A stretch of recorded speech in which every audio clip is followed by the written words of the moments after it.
बिस्मिल्लाहिर्रहमानिर्रहीम। नाजरीन अस्सलाम वालेकुम। प्रोग्राम हमारी ज़राअत के साथ मैं हूं आपका होस्ट गुलाम हुसैन ममरा।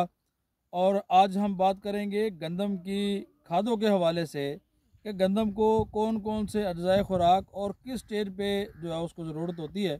बहुत सारे दोस्त इस बात का जो है वो पूछते हैं कि डीएपी का इस्तेमाल कब करें, यूरिया का इस्तेमाल कब करना चाहिए, गवारा जो है उसका इस्तेमाल कब करना चाहिए, और बाकी इसके साथ जो पोटाश और जिंक सल्फ़र वगैरह इनका इस्तेमाल जो है वो कब करना चाहिए, किस स्टेज पे हमें ये ज़्यादा फ़ायदा दे सकते हैं। तो आज हम बात करेंगे कि गंदम को किस स्टेज पे कौन सी खाद की ज़रूरत होती है, क्योंकि हमने खर्च तो करना होता है। अगर उसको टाइमली कर लिया जाए, वक्त के ऊपर कर लिया जाए, तो उसका ज़्यादा फ़ायदा लिया जा सकता है, बजाय इसके कि हम उसको पहले इस्तेमाल कर लें या बाद में इस्तेमाल करें। नाज़रीन, पहली अगर बात हम करें कि डीएपी या एसएसपी या टीएसपी, उसमें जिसमें हमें फास्फोरस, जो फास्फोरस है वो पौधे की जड़ की बढ़ोतरी के लिए इस्तेमाल होती है, और पौधा जो है वो पहले दिन से लेके 25 दिन तक जो है वो अपनी जड़ पे काम करता है। इन दिनों में हमें फास्फोरस की ज़रूरत होती है, इसीलिए हम कहते हैं कि फास्फोरस को यानी डीएपी को आप बजाय के टाइम इस्तेमाल करें, ताकि इन दिनों में पौधे को जो फास्फोरस की जड़ के बनाने के लिए जो ज़रूरत होती है वो इस्तेमाल करें। उसके बाद अगली बात आ जाती है कि पौधे ने अब शगुफ़े बनाने होते हैं। 25 से लेकर 55 से 60 दिन तक वैरायटी पे डिपेंड करता है। 25 दिन के बाद पौधा जो है वो शगुफ़े बनाने शुरू कर देता है, जिसे हम कहते हैं टिलरिंग करना। वो टिलरिंग स्टेजेस पे, टिलरिंग जब हो रही होती है, नए शगुफ़े बन रहे होते हैं, तो तब हमें जिस खाद की ज़रूरत होती है उसमें देखें फास्फोरस उसमें बड़ी आम है। अगर हम अजाफी फास्फोरस दे सकते हैं, अगर कोई फार्मर दे सकता है, तो आप अजाफी फास्फोरस उस स्टेज पे दें। अगर आपने बजाय के टाइम नहीं दी, तो पहले पानी पे कोशिश करें कि जो हल पजीर फास्फोरस है, क्योंकि डीएपी जो है वो मिक्स होने में, जो वो डाइजेस्ट होने में कुछ टाइम लेती है, तो आप उसमें जो है वो लिक्विड फास्फोरस मुख्तलिफ कंपनियों के पास तैयार है। कोई और फास्फोरस है, उसमें जाफर ग्रुप ने भी अपनी फास्फोरस तैयार की हुई है। उसके बाद एक एफएमसी का स्ट्रक्चर है, और भी बहुत सारे, तो वो फास्फोरस आप डाल सकते हैं ताकि पौधे को फ़ौरन मिल जाए।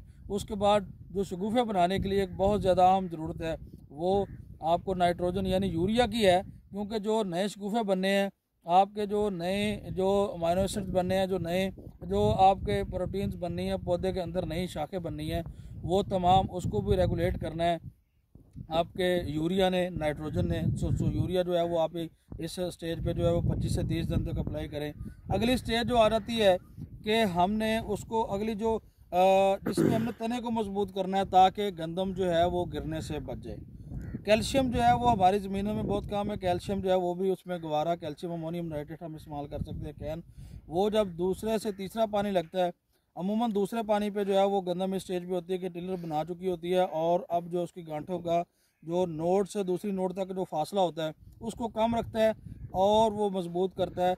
और जो गोब की जब हालत हो जाती है, तो गोब की हालत में आके हमें पोटाश की ज़रूरत होती है, क्योंकि जितनी वहाँ पे जाके हम पोटाश दे देंगे उतना दाना बेहतर होगा, उतना ही वहाँ पे आके जो है वो आपका सिट्टे की लंबाई ज़्यादा हो जाएगी।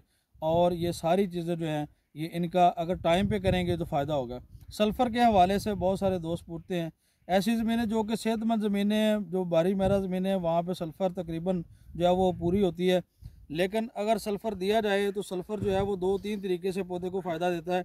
एक तो पौधे की जड़ जो है उसको भी ये फ़ायदा देता है, पौधे को बीमारी की शिद्दत से बड़ा महफूज रखता है। जो सल्फ़र है, ये पौधे में क़ुव्वत मुदाफ़ियत पैदा करने के लिए भी बड़ा इस्तेमाल होता है। सो सल्फ़र का ये भी फ़ायदा है। उसके अलावा सल्फ़र की वजह से जो फंगस की बीमारियां लगती हैं गंदम को, वो भी कम लगती हैं। और वो ज़मीनें जहाँ पे ट्यूबवेल का पानी कम इस्तेमाल होता है, वहाँ पे सल्फ़र की कम ज़रूरत है। लेकिन जहाँ पे अगर, क्योंकि अब तकरीबन हर ज़मीन में ट्यूबवेल का पानी इस्तेमाल होता है, तो हमें वहाँ पे सल्फ़र की ज़रूरत होती है। और वो ज़मीनें जहाँ पे पानी जज़ब नहीं होता इतनी जल्दी, वहाँ पे सल्फ़र की ज़रूरत है। तो सल्फ़र जो है वो 2-3 किस्म की डीएफ फार्मूलेशन में मौजूद है, डब्ल्यूपी में भी मौजूद है। कोशिश करें कि डीएफ फार्मूलेशन जो है उसका जो है सल्फ़र इस्तेमाल करें, उससे फ़ायदा होगा, वो जल्दी अवेलेबल होता है।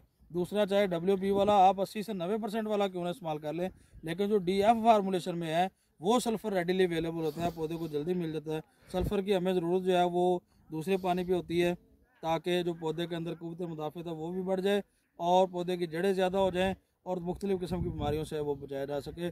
मज़ीद जो है वो वीडियोज़ के लिए मेरा चैनल सब्सक्राइब करें।